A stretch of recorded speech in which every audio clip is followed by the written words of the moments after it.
कीमत कम होती है। ओरिजिनल क्वालिटीचा ओरिजिनल माल कळाला? क्या तकलीफ है भाई? ओरिजिनल क्वालिटीचा ओरिजिनल माल कळाला? आ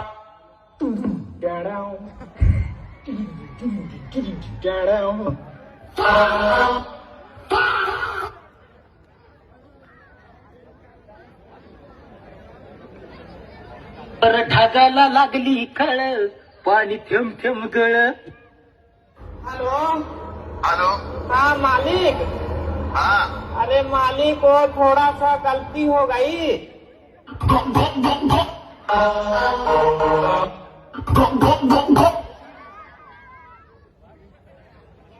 रडू नको बेवड्या तुला 90 पाहिजे तो 90 पाहिजे तो थोडा चकना मी देतो